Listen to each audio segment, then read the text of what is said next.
ရောက်ပြီလဲပေါ်တဲ့ဘုရားရှင်ကောင်းခြင်းမြောက်များစွာရှိကြပါစေအာမင်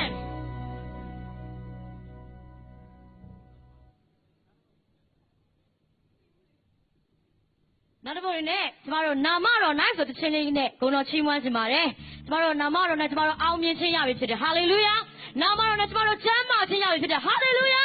နာမတော်နဲ့ကျမတို့ပျော်ရွှင်ခြင်းရပြီဖြစ်တယ်ဟာလေလုယာအောင်မြင်ခြင်းဆိုကျမတို့ဘယ်သူထဲမှာရှိတာမဟုတ်ဘူးခရစ်တော်ထဲမှာပဲရှိတာဖြစ်တယ်ဟာလေလုယာကျမတို့လောကမှာအောင်မြင်တယ်ဆိုတာတက်ကိုဘုရားရဲ့နာမနဲ့အောင်မြင်ခြင်းသာအောင်မြင်ခြင်းဖြစ်တယ်ဟာလေလုယာထို့ရှင်ကျမလက်ခုပ်တီးချီးမွမ်းရအောင်ဟာလေလုယာဟာလေလုယာဟာလေလုယာဟာလေလုယာ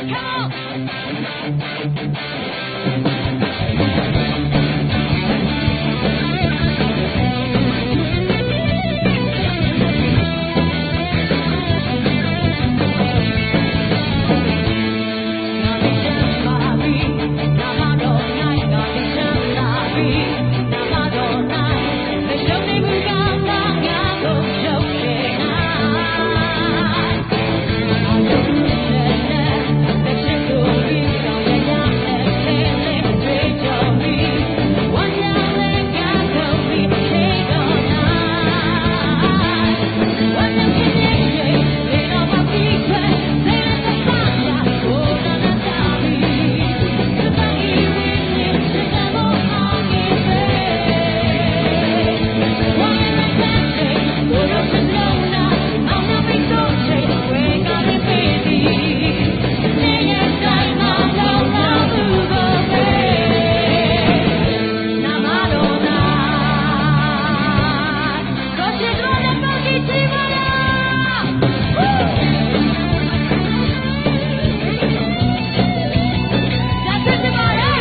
Hallelujah အားရပါရချီးမွမ်းသွားတဲ့ Sign စီကျေးဇူးအများကြီးတင်ပါတယ်ဆက်လက်ပြီးတော့ Via Dolorosa သခင်ယေရှုလျှောက်တော်ကားတိုင်လမ်းဓမ္မတေးနဲ့လွတ်မြောက်ခြင်းသခြင်းဟောရှနဓမ္မတေးနှစ်ပုဒ်ကိုတည်ဆိုဖို့ရန်တေးသံရှင်ဖြူဖြူကျော်သိန်းကိုကျွန်တော်တို့ကြိုဆိုရအောင်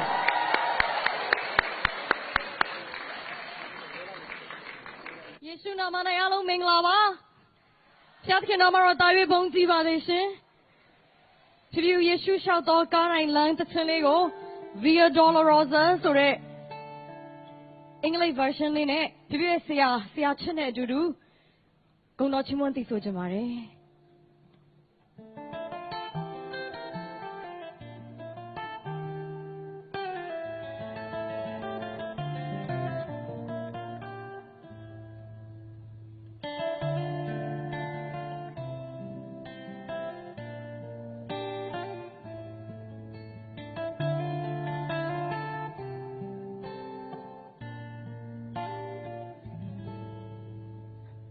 Down the Via Dolorosa in Jerusalem that day, the soldiers tried to clear the narrow street, but the crowd pressed in to see a man condemned to die on Calvary.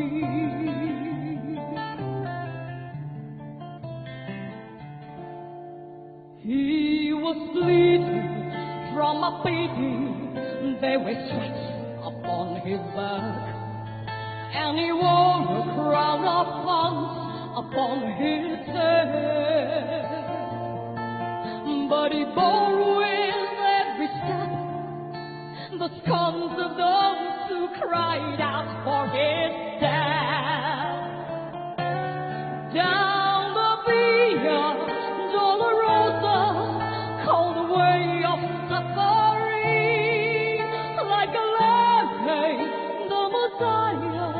Christ the King. But he chose to walk that road out of his love for you and me. Down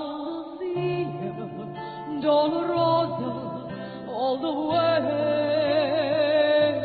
to Calvary.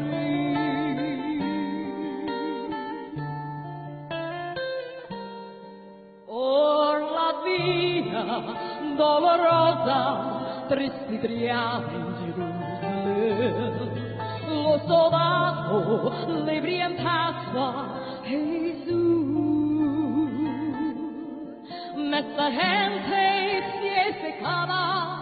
para ver a que levaba que a cruz. Oh, la Via Dolorosa, que a la Via Dolorosa, como deja vino Cristo, risignò,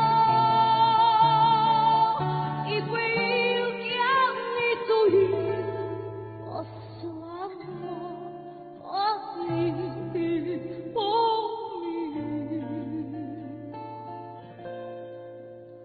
Por la Via Dolorosa del Calvario a morir. The blood that would cleanse the souls of all men made its way through the heart of Jerusalem.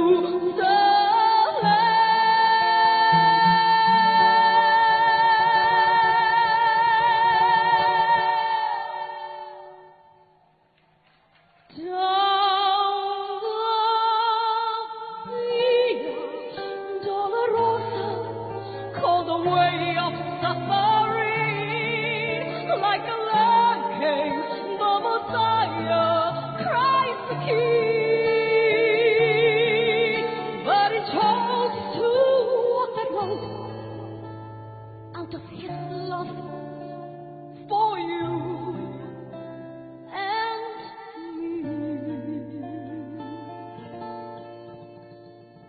Down the Via Dolorosa, all the way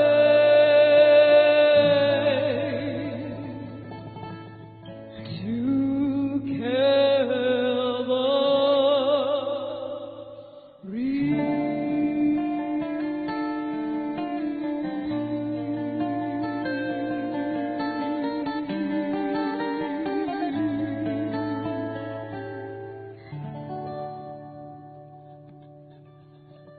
Yes, sir. Share the county paper station. Jesu tomorrow.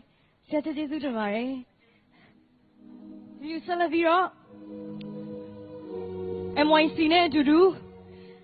Dia yung jidu. Ni ko mangnomari ne yo. Di ne ma kritogo mi sambo lazare. Ni ko mangnomari jogo. Hoshana swe the seline go no judu chimon jamarishin.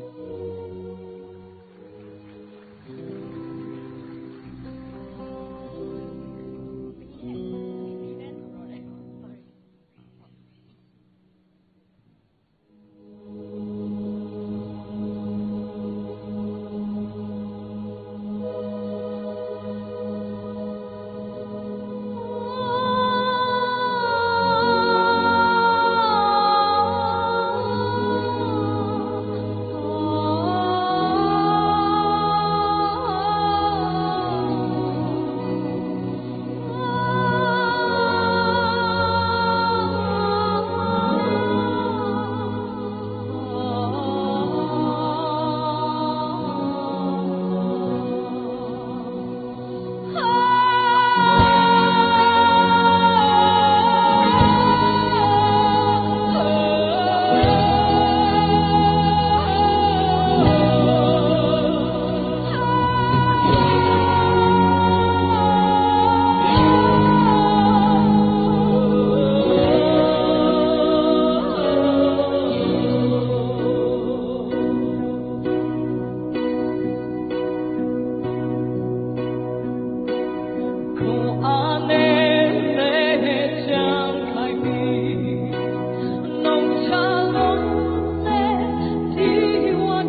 Amen.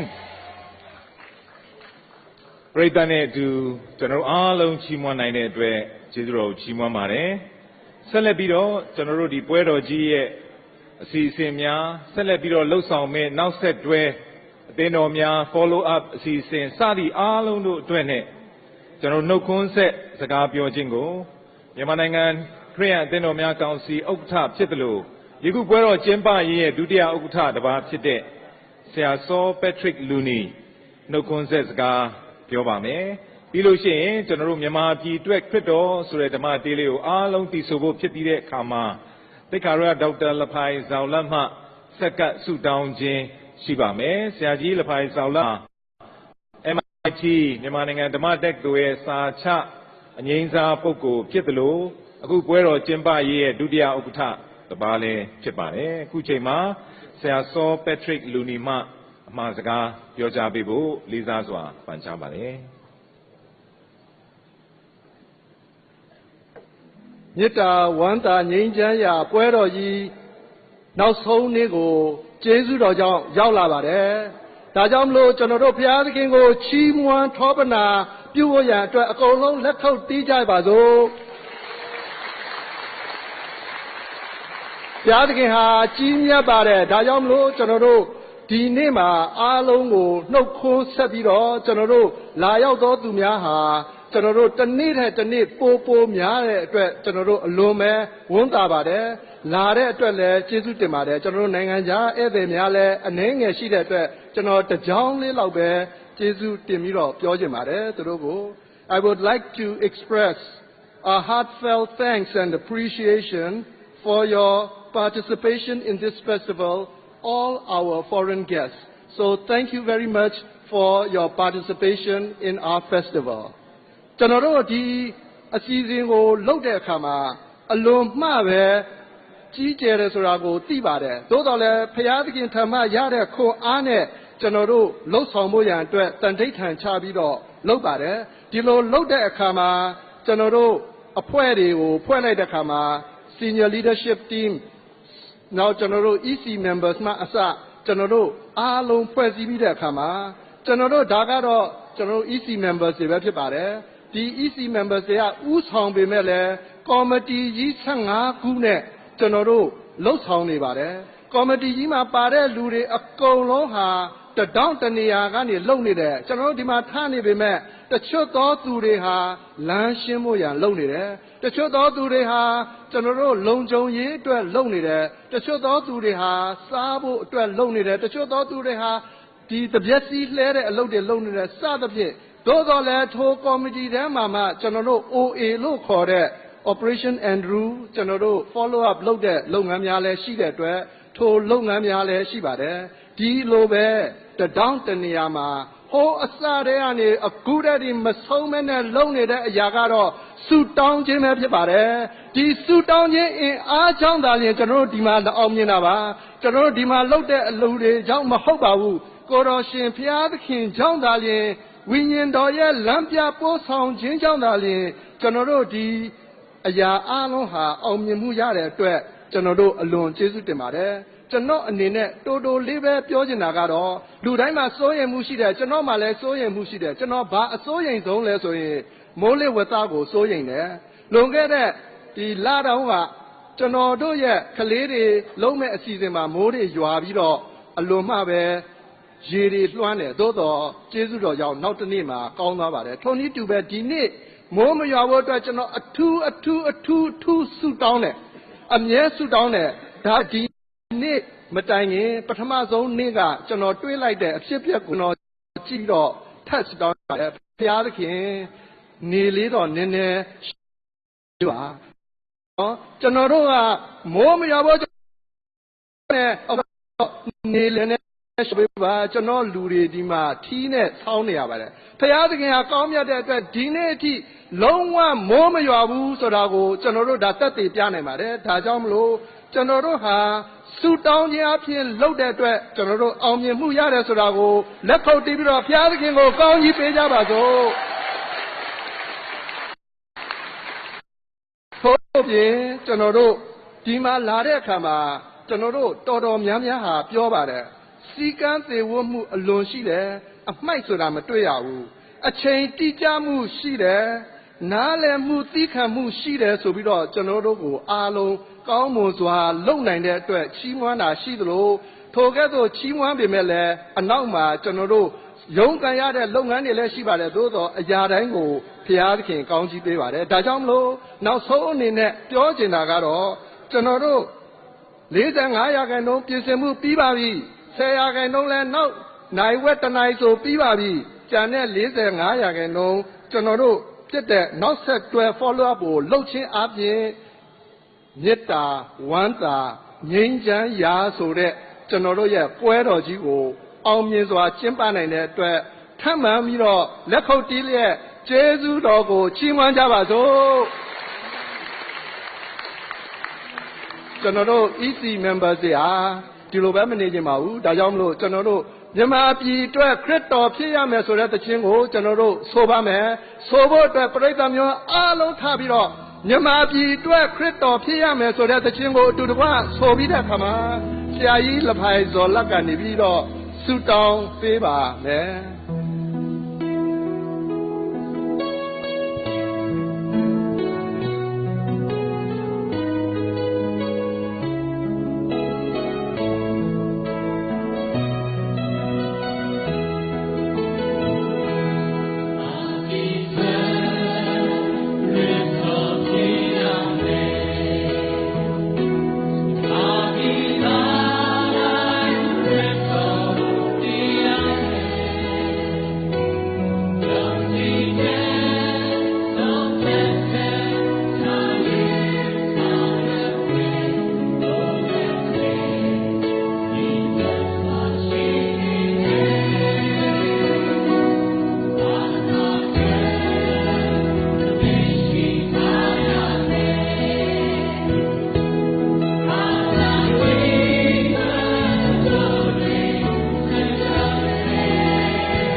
ရှင်ဖျားကျွန်တော်တို့ကိုချစ်တော်မူတော်သားတော်ခမေးတော်တန်ရှင်တော်ဝိညာဉ်တော်ဖျားယနေ့ကျွန်တော်တို့တဖန်ပြန်လည်၍ဤကဲ့သို့မတူညီကွဲပြားကြသောသူများပြန်လည်ဆုံစည်းခွင့်ရသည့်ပြင်ဖဖျားရှင်ထံသို့ချင်းကလာရသောအခွင့်ရသောကြောင့်ကျေးဇူးကိုထူးချီးမွမ်းပါ၏ဖျားကျွန်တော်တို့ရဲ့မထိုက်မတန်သောအပြစ်များကိုဖြေလစ်ဖြေရှင်းတော်မူပါယနေ့ညကျွန်တော်တို့ကြားနာရမယ့်ဖဖျားရှင်နှုတ်ကပတ်တော်တရားများကျွန်တော်တို့ယင်ထဲမှာလက်ခံနိုင်စေခြင်းကကျွန်တော်တို့စိတ်နှလုံးထဲမှာရှိသောမကောင်းသောအရာများအားလုံးကိုဖေရှားပေးသနာတော်မူပါဤကဲ့သို့ဖဖျားရှင်တရားတော်ကိုကြားနာခြင်းအချင်းချင်းမိတ္တဟာဖွဲ့ခြင်းတယောက်နဲ့တယောက်ကိုညီရိုင်းပင်ဖဖျားရှင်ကိုတည်ဆူခြင်းအားဖြင့်ဖဖျားရှင်အမှုတော်များနဲ့ကျွန်တော်တို့တက်တက်ခံနိုင်တော်ပွဲကြီးဖြစ်နိုင်စေခြင်းကဤပွဲအစအလေဆုံးဖဖျားရှင်ယနေ့ညလည်းဆက်လက်၍ပါရှိပါမယ့်အကြောင်းတပါးတော်သားတော်တခင်ခရစ်တော်နာမတော်နဲ့တောင်းလျှောက်အသနာခါပါလိဖျားအာမင်ပရိသတ်ကျေးဇူးပြု၍ထိုင်နိုင်ပါပြီအခုဆက်လက်ပြီးတော့ရန်ကုန်ဇိုမီကွာရရဲ့တန်စုံဓမ္မတေးတီဆိုခြင်းကိုကျွန်တော်တို့ကြားနာမှာဖြစ်ပါတယ်ဓမ္မတေးကတော့ကဘာကျော်တန်စုံဂန္ဓဝင်တေးကြီးဖြစ်တဲ့ဟာလေလုယာကိုရက်ဖြစ်ပါတယ်ဒါကြောင့်ပရိသတ်ခင်ဗျာကျွန်တော်တို့ရန်ကုန်ဇိုမီကွာရလူ300ကျော်ပါဝင်ဆက်ကပ်တဲ့အတွက်လက်ခုပ်တီးပြီးတော့ကျွန်တော်တို့ဒီကွာရကိုကြိုဆိုကြပါစို့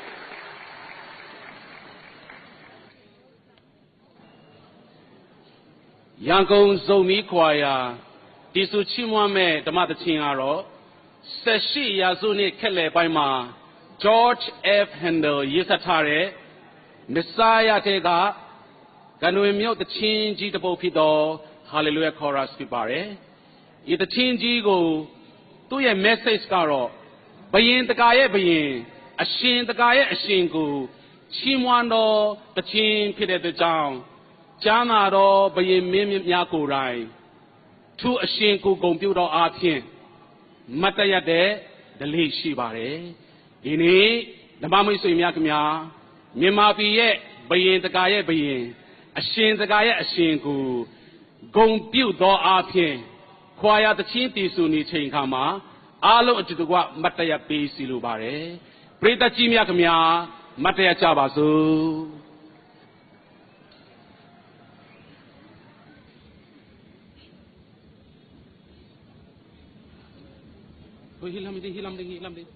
hilam ya anu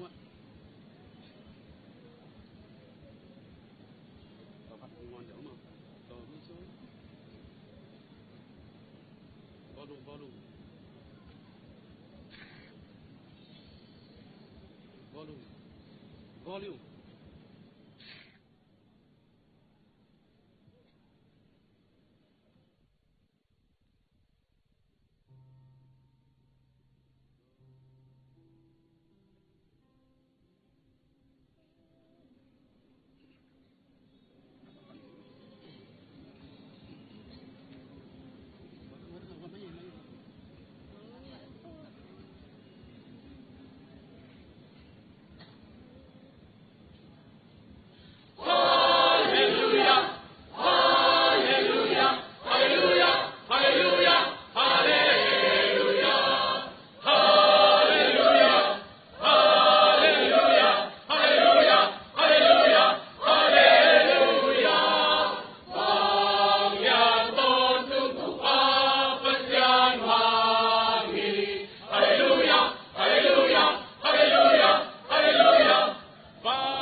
ဟာလေလုယာဂန္ဓဝင်ဓမ္မတေကိုအာရပါယ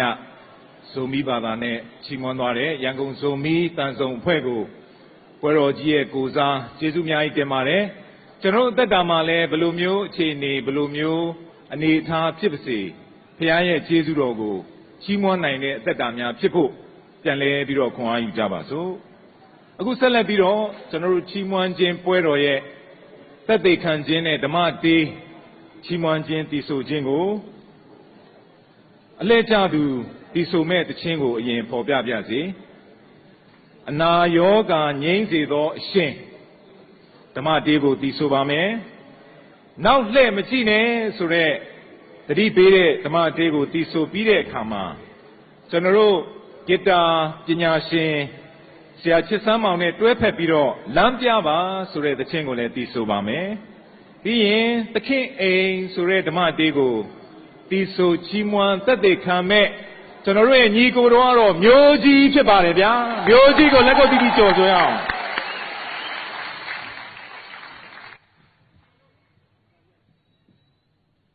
အားလုံးပဲမင်္ဂလာပါခင်ဗျာဒီနေ့ဒီစီဇန်မှာပါဝင်ရတဲ့အတွက်ဘုရားရှင်ကျေးဇူးတော်ချီးမွမ်းပါတယ်ကျွန်တော်တို့ကိုးကွယ်တဲ့ဘုရားရှင်ကအနာရောဂါငြိမ်းစေတဲ့ဘုရားရှင်ဖြစ်တယ်နော်ကျွန်တော်အနေငယ်ကျွန်တော်တည်တည်ခံရမယ်ဆိုရင်ကျွန်တော်အကြောင်းလေးပေါ့နော်ဒီအနာရောဂါနဲ့ပတ်သက်ပြီးတော့ကျွန်တော်လွန်ခဲ့တဲ့တစ်နှစ်ကျော်လောက်ကကျွန်တော်ဘောလုံးကစားတယ်လေဘောလုံးကစားတော့ကျွန်တော်ခြေထောက်မတော်တဆကျွန်တော်တရားရတယ်ဒါပေမဲ့ကျိုးတာတော့မဟုတ်ဘူးကျွန်တော်ဒီခြေထောက်နာသွားတယ်ခြေထောက်နာရုံပဲဆိုတော့ကျွန်တော်ဆရာဝန်လည်းပြကြမလို့အိမ်မှာပဲကျွန်တော်ဆေးလိမ့်နေပေါ့နော်ဆေးလိမ့်ပြီးတော့ကျွန်တော်ဆေးလိမ့်တော့ပြန်တက်တာဝရတယ်ပြီးတော့3-4ရက်လောက်နေတော့ပြန်ပြီးတော့ခြေထောက်ကပြန်နာတယ်ကျွန်တော်အဲ့လိုပဲဆေးလိမ့်လိုက်ပြန်တက်တာဝလိုက်နဲ့ခြေထောက်ကမတက်တာဘူးတော်တော်နဲ့မတက်တာဘူးခဏပြန်နာတယ်ကျွန်တော်ကားမောင်းနေရင်လည်းကားမောင်းနေနဲ့ထနာတယ်ထိုင်နေနဲ့လည်းနာတယ်အဲ့တော့ကျွန်တော်ဇနီးတယ်ကျွန်တော်ဗာပြောလဲဆိုတော့နာတဲ့အချိန်မှာလည်းကျေးဇူးတော်ချီးမွမ်းနိုင်ရမယ်ကောင်းတဲ့အချိန်တွေမှာလည်းကျေးဇူးတော်ချီးမွမ်းနိုင်ရမယ်ကျွန်တော်သူ့စကားကိုကျွန်တော်နားထောင်ပြီးတော့ကျွန်တော်ချိန်တိုင်းကျွန်တော်ကျေးဇူးတော်ချီးမွမ်းတယ်ကျွန်တော်စိတ်မလိမ့်တော့ဘူးကျွန်တော်တို့ဘုရားရှင်ကအနာရောဂါကိုငြိမ်းစေတဲ့ဘုရားရှင်ဖြစ်တယ်ဆိုတော့ကျွန်တော်ယုံကြည်တယ်ကျွန်တော်စိတ်မလိမ့်မဲနဲ့ကျွန်တော်ဒီတိုင်းပဲကျွန်တော်ဆုတောင်းတယ်အဲ့မှာ3ရက်မြောက်တဲ့နေ့မှာကျွန်တော်ရဲ့ခြေထောက်နာတဲ့ဒဏ်ရာဘလို့ပျောက်သွားမှကျွန်တော်လည်းမသိဘူးကျွန်တော်ပြီးတော့မှငါတို့ဘုရားရှင်ကအနာရောဂါကိုငြိမ်းစေတဲ့ဘုရားရှင်ဖြစ်ပါလားဆိုပြီးတော့ကျွန်တော်တတိယလာတယ်အဲ့တော့ဒီကညီကိုမောင်နှမတွေကိုလည်းကျွန်တော်အနေငယ်သက်သေခံချင်တာကကျွန်တော်တို့ကျမ်းမာသည်ဖြစ်စေမကျမ်းမာသည်ဖြစ်စေဘုရားရှင်ကျေးဇူးတော်ချီးမွမ်းပါချမ်းသာသည်ဖြစ်စေဆင်းရဲသည်ဖြစ်စေဘုရားရှင်ကျေးဇူးတော်ချီးမွမ်းပါဝမ်းနည်းသည်ဖြစ်စေပျော်သည်ဖြစ်စေဘုရားရှင်ကျေးဇူးတော်ချီးမွမ်းပါလို့အနေငယ်ကျွန်တော်သက်သေခံချင်ပါတယ်ကျွန်တော်ပထမဆုံးတို့ပုံနေနဲ့ကျွန်တော်အနာရောဂါငြိမ်းစေသောအရှင်ဆိုတဲ့သချင်းလေးနဲ့ကိုယ်တော်ချီးမွမ်းခြင်းပါတယ်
ကျွန်တော်ဒုတိယတစ်ပုဒ်အနေနဲ့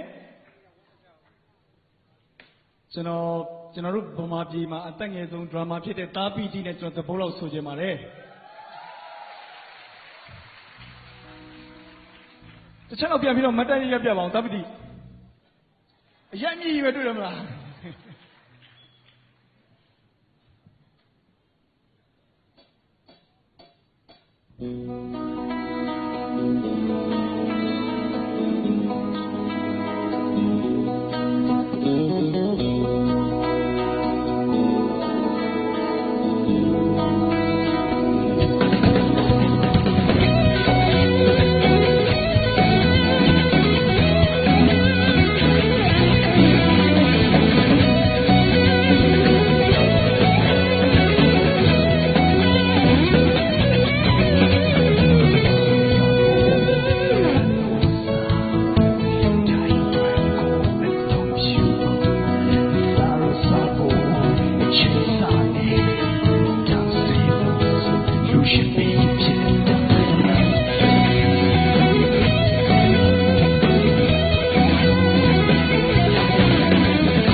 ဖျားရှင်ကောင်းကြီးပေးထားတဲ့တာပီတီဖြစ်ပါတယ်တာပီတီတို့လက်ကုပ်တန်လေးတစ်ချက်လောက်ပြန်ကြားကြပါတယ်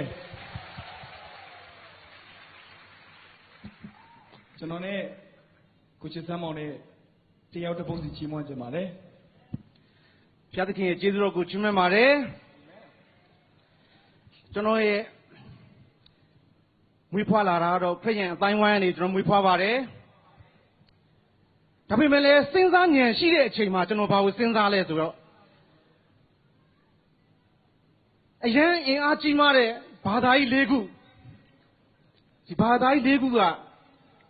ကျွန်တော်စိတ်ထဲမှာဘာဖြစ်လာလဲဆိုရင်လူတွေကိုကောင်းအောင်သွန်သင်တာတခုပဲကျွန်တော်ထင်တယ်တကယ်ရှုကျွန်တော်တို့အသက်ပေးပြီးတော့အသက်ကိုဝေးသွင်းနဲ့ရွေးဝဲခဲ့တယ်ဒါတွေကိုလည်းကြားပြင်မဲ့လဲစိတ်ကနေပြီးတော့ဒါတွေကငါတို့ကိုလိမ်မအောင်ဒီဘာသာကြီးကသွန်သင်တာလို့ကျွန်တော်ထင်တယ်ကျွန်တော်ရဲ့အတွေးထဲမှာဒီဟာတွေရောက်လာတယ်အဲ့အချိန်မှာကျွန်တော်ဖေတန်းချက်လေးကိုကျွန်တော်သွားတွေ့လဲဆိုတော့ယောဟန်မှာဘာပြောထားလဲဆိုတော့အစောင့်၌နှုတ်ကပတ်တော်ရှိတဲ့လောကကြီးကိုဖန်ဆင်းတယ်နှုတ်ကပတ်တော်ဟာလည်းကျွန်တော်တို့ကိုဖန်ဆင်းတယ်ကဘာမြေစက်ကြော်အလုံးဖန်ဆင်းတယ်ဒါပေမဲ့လည်းကျွန်တော်တို့လူတွေကဘာလို့သွားရောသတိရလဲဆိုရင်ဘာလို့သွားအထင်ကြီးတယ်ဆိုရင်လက်ကဘာကိုလူတွေသွားပြီးတော့အလှန်တိုင်းစိုက်နိုင်တယ်ခြေချနိုင်တာကိုလူတွေအထင်ကြီးရဲ့နောက်ပြီးဘာထင်ကြီးလဲဆိုရင်ကျွန်တော်ဂျိုရီတွေလွတ်ပြီးတော့ကျွန်တော်ဟိုးကဘာတစ်ချမ်းနေပြီးတော့ကျွန်တော်တို့ဒီကနေပြီးတော့မက်ဆေ့ချ်တစ်ခုပေးလိုက်တာနဲ့ချက်ချင်းစက္ကန့်ပိုင်းတွင်ရောက်သွားတာကိုအထင်ကြီးရဲ့အရင်တော့အရန်ခက်ခဲတဲ့အရာတွေအခုအရန်မြန်ဆန်ပြီးတော့ကဘာကြီးကတိုင်းပြည်တစ်ပြည်အောင်မဟုတ်တော့ဘူးမြို့တစ်မြို့မဟုတ်တော့ဘူးရွာတူရွာမဟုတ်တော့ဘူးအိမ်တစ်လုံးလိုတောင်ဖြစ်နေပါပြီလူတွေကအရန်ထင်ကြီးကြတယ်နော်ဒါပေမဲ့လည်းအရန်မေ့နေတဲ့အရာတစ်ခုရှိတယ်လူတွေအရန်ထင်ကြီးတဲ့အရာကိုဘယ်သူဖန်ဆင်းလဲဖန်ဆင်းရင်ရှိပါတယ်အာမင်ဖန်ဆင်းရင်ရှိပါတယ်နှုတ်ကပတ်တော်ဟာပြောထားတယ်ဖန်ဆင်းခြင်းနဲ့လုတ်ကင်းတဲ့အရာတစ်စုံတစ်ခုမျှမရှိဘူးတဲ့ဘုရားသခင်ကပြောထားပါတယ်စဉ်းစားမယ်ဆိုရင်ယောနာကြီးငါးတဲ့ဖိုက်ထဲမှာဝင်းထဲမှာ3ရက်နေတယ်ဆိုတာလူရဲ့ဥနောက်လေးသေးသေးနဲ့စဉ်းစားမယ်ဆိုဘယ်လို့မှမဖြစ်နိုင်ဘူးကျွန်တော်ဥနောက်ကလက်သီးစုပ်လောက်ပဲရှိတယ်နောရေးတောင်ပေါ်မှာသိမ်မောဆောက်တယ်အဲ့အချိန်မှာလူအနေနဲ့စဉ်းစားမယ်ဆိုဘယ်လို့မှမဖြစ်နိုင်ဘူးဒါပေမဲ့လည်းကျမ်းစာပြောတယ်ဆိုယုံရမယ်ကျမ်းစာပြောမယ်ယောနာကငါးကြီးကိုမျိုးတယ်ဆိုရင်လည်းယုံရမယ်အာမင်ကျွန်တော်မှယုံကြည်ခြင်းတစ်ခုပဲရှိရမယ်ဒါကြောင့်မို့ကျွန်တော်ဘဝတဏ္ဍာမှာသိပ္ပံပညာတွေဘယ်လောက်ပဲထွန်းကားပါစေခြေနောက်တလန်းတော့ကျင်းရတာပဲသိပ္ပံပညာဆိုတာကတော့ဥပမာနိုင်ငံတနိုင်ငံကနေပြီးတော့ဘုံကျင်းလိုက်တယ်ဆိုရင်နောက်နိုင်ငံကနေပြီးတော့ကာကွယ်မယ်ဒီလောက်ပဲရရှိမယ်သိပ္ပံပညာကိုသိပ္ပံပညာအတက်နဲ့ပဲပြန်ပြီးကာကွယ်လို့ရမယ်ဒါပေမဲ့အငြင်းတဲ့ကျွန်တော်တို့ကိုဖန်ဆင်းရှင်ကိုတော့ကျွန်တော်ကြော်လို့မရပါဘူးအာမင်ဒါကြောင့်မို့ကျွန်တော်ဘဝတဏ္ဍာမှာဘယ်လောက်ပဲစဉ်းစားဆင်ခြင်ဉာဏ်ရှိပါစေအခုလဲစဉ်းစားသမှာပဲကျွန်တော်သိတယ်တကယ်ရှုခရစ်တော်မမြည်သမှုတဲ့လူတွေစဉ်းစားကြမှာကျွန်တော်သိတယ်ဒါက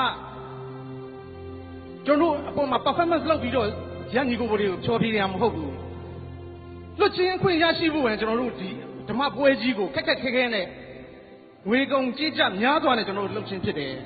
အဲ့ဒါတွေကိုလက်ဝေရပြီးတော့ကျွန်တော်ပိုင်ဆိုင်ပြီးတော့အလားနဲ့အပြတ်မတူဘဲနဲ့ကျွန်တော်ဘဝတတမှာပါရှိသွားဖို့အရေးကြီးပါတယ်ဒီနေရာကြီးဟာလေကျွန်တော်ဒီယုံထဲမှာကျွန်တော်တို့ကိုမျိုးကြီးတို့နဲ့ခဏခဏတီးဘူးတယ်ညဆိုရင်ကျွန်တော်ဆက်ချိန်ပြီးပြန်ရင်စက်တွေကသူ့ဘာသူရွေ့သွားတယ်တဲ့ကျွန်တော်တို့နဲ့ကြက်သိမ်းထသွားတယ်အဲ့ဒါကိုကြည်ချင်းအဖြစ်တရေရှိရဲ့တဲ့မယုံမရှိနဲ့နော်ဒီနေရာဟာသင်္ကန်းကြီးဖြစ်တယ်ရင်တော့သင်္ကန်းကြီးဖြစ်တယ်လူတယောက်တည်းပြောတာမဟုတ်ဘူးလူတိုင်းပြောတယ်ရွေ့သွားတယ်ရွေ့သွားတယ်ဒီဝိညာဉ်သိုးတွေကနဲ့လေသွားလာနေတယ်အဲ့ဒီမှာကျွန်တော်တို့ယုံကြည်သူဝိညာဉ်တွေမပါပါဘူးယုံကြည်သူတွေကတော့ကောင်းကင်နိုင်ငံကိုရောက်ရှိနေပါဒါကြောင့်မလို့ဒီနေရာကိုရောက်ရှိတဲ့လူအားလုံးဟာရန်ကိုတန့်ရှင်းပြီးတော့ဖျားသခင်ဝေးကောက်ထားတဲ့လူတွေဖြစ်တယ်အာမင်ဒီမှာရောက်ရှိတဲ့လူကျွန်တော်တို့ပြောနေတဲ့ဒီစပီကာကနေကြားနေတဲ့လူရောက်စီတိုင်းဖျားသခင်သင်တို့တယောက်စီတိုင်းကိုချစ်တယ်ဒါကြောင့်မို့ကျွန်တော်တို့ဘဝသက်တာမှာသင်ခြင်းဉာဏ်တွေပေးပါနဲ့နှုတ်ကပတ်တော်ကိုယုံကြည်ပါဘုရားသခင်သင်ကိုကောင်းကြီးပေးပါလိမ့်မယ်ဒိုင်နိုဆောကအရင်အကြီးပဲနော်သူ့ဦးနောက်ကဂေါ်လီလုံးလောက်ပဲရှိတယ်ဒီຢာတွေကိုထိတ်မစင်စားပါနဲ့ကျွန်တော်တို့ဘဝသက်တာဦးနောက်သေးသေးလေးနဲ့ကျွန်တော်တို့ရဲ့စဉ်းစားဆင်ခြင်ဉာဏ်ဒီတော့လောကမှာလူတယောက်ရဲ့စဉ်းစားဆင်ခြင်တဲ့ဘုရားရဲ့အကြံစီနဲ့ကျွန်တော်တို့သွားပြီးနှိုင်းမရှင်ပါနဲ့အဲကြောင့်ဘုရားသခင်အသက်ရှင်ပါတယ်ဒီကညီကိုမောင်နှမတွေကိုဘုရားသခင်ချစ်ပါတယ်ကျွန်တော်အရှင်တဘုန်းနဲ့ပြောပြပါမယ်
ကနေပြီးဆက်ပြီးဖြေပြပါမယ်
ဘုရားရှင်ကောင်းကြီးပေးပါစေ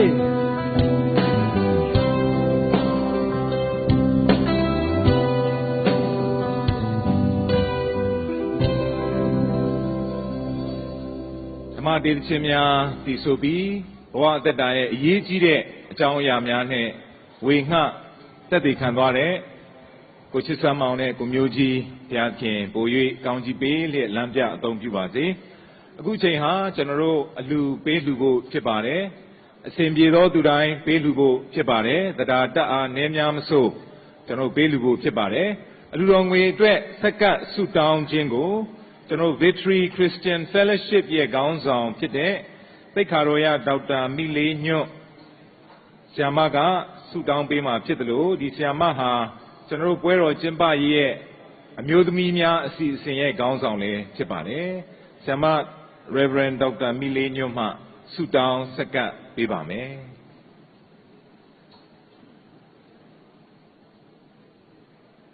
အလှူတော်ငွေအတွက်ဆုတောင်းဆက်ကပ်ကြရအောင်လူသားတယောက်စီကိုအသက်ပေးပြီးချစ်တော်မူသောသခင်ယေရှုဖျားဤအချိန်နာရီအတွက်ကိုရောကိုအထူးကျေးဇူးတင်ပါတယ်အဖာပထမနေ့ဒုတိယနေ့မှာကိုရောပို့ဆောင်တဲ့ကဲ့သို့ဒီကနေ့နောက်ပိတ်ဆုံးနေ့မှာလဲကိုရောပို့ဆောင်သောကြောင့်ကိုရိတ်ကျေးဇူးတော်ကိုချီးမွမ်းပါတယ်အဖာဖဖျားကိုရောမျက်မှောက်တော်အရှိမလာရောက်ကြသောသာသမီအယောက်စီတိုင်းအတွက်လည်းကိုရောကိုကျေးဇူးတင်ပါတယ်ဗျာဤကဲ့သို့ဤနေရာမှာမေတ္တာဝမ်းသာငြိမ်းချမ်းရာဓမ္မပွဲတော်ကြီးမှာကိုယ်တိုင်ပါဝင်ရတဲ့အခွင့်အတွက်ကိုရောကိုအထူးကျေးဇူးတင်ပါတယ်အဖာယခုချိန်မှာလည်းအဖဖျားသခင်ကိုယ်တိုင်ပါဝင်ယုံသာမကမိမိတို့တအားသရွေ့အလှူငွေအားဖြင့်ပါဝင်ရတဲ့အခွင့်ကိုလည်းကိုရောပြင်ဆင်ပေးသောကြောင့်ကိုရိတ်ကျေးဇူးတော်ကိုချီးမွမ်းပါတယ်အဖာပေးလူလျက်ရှိသောသားသမီးကြီးငယ်အရောက်စီတိုင်းကိုကိုရရှင်ဖျားကောင်းကြီးပေးတော်မူပါဖဖျားဤအလှူတော်ငွေသာမကမိမိရဲ့အစွမ်းအချိန်မိမိတို့မှာရှိတဲ့အရာအလုံးကိုကိုရောနိုင်ငံတော်အတွက်ပါဝင်ဆက်ကပ်နိုင်တဲ့သားသမီးတယောက်စီဖြစ်စေဖို့ရန်လဲကိုရောကောင်းကြီးပေးတော်မူပါဤအလှူတော်ဘာသာငွေကိုကိုရောရှင်ထံပြန်လဲဆက်ကပ်အနှံသည့်အခါမဲ့အသက်သခင်ယေရှုရှင်ဖြစ်တော်မူသောသခင်ယေရှုနာမ၌ဆုတောင်းဆက်ကပ်အနှံပါသည်အဖမြတ်စွာဘုရားအာမင်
အခုချိန်မှာ